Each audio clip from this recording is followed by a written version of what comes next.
Hello Yates County and beyond. Welcome back to another episode of Invasive Species Friday. Through this short weekly podcast, we at the Yates CCE hope to bring you information about the invasive species you may see around this county.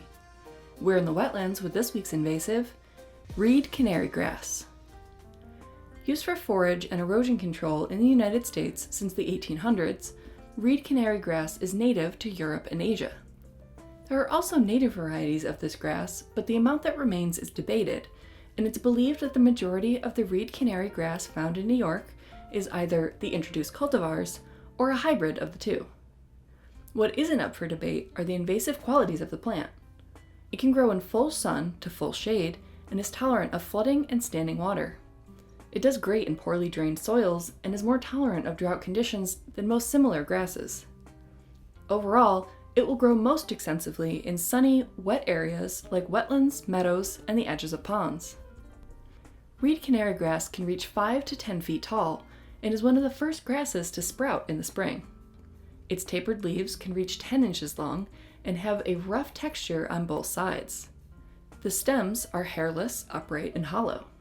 It produces a compact panicle or dense, branched, spike-like flower cluster that starts out green to purple before turning beige or light brown in the fall. The plants are wind-pollinated and the seeds ripen in late June. They're dispersed by waterways, animals, and humans, but this grass also has thick rhizomes, so it can spread vegetatively as well. The extensive underground root systems it creates are actually part of what makes this invasive so nasty.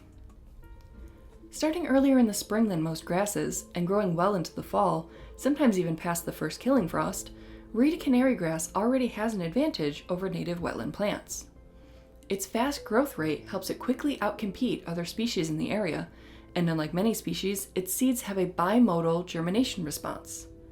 This means they have two sets of conditions that can trigger them to begin germinating, increasing their chances of growing. On top of that, the roots can grow up to 10 feet a year, and each rhizome has a bunch of dormant buds ready to sprout if the above-ground plant is damaged or removed. Furthermore, the roots and rhizomes of this invasive create an impenetrable mass just below the surface of the soil. Once an area becomes a reed canary grass monoculture, it's nearly impossible for other plants to grow at all, let alone establish. Even tree seedlings can't compete against this grass. The other issue with monocultures is their impact on wildlife. Reed canary grass grows so densely it's hard for animals to move around. It also isn't a great food source for the species that naturally inhabit the landscape. Wetlands already face threats from pollution, climate change, and human activities.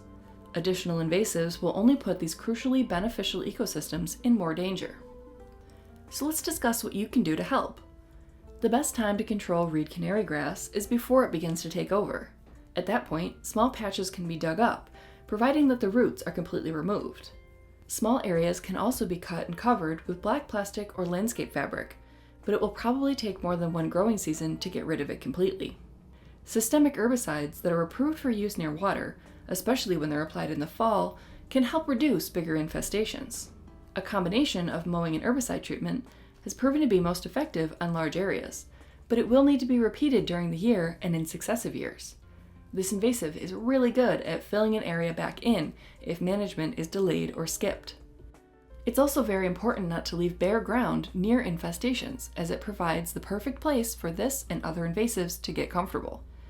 Promote native species in the area, which benefit the entire ecosystem instead. And with that, we reach the end of this week's episode of Invasive Species Friday. Next Friday, we're back with a vine named for its impressive growth rate. Until then, we at the Yates CCE thank you for tuning in and supporting our fight against invasive species in Yates County.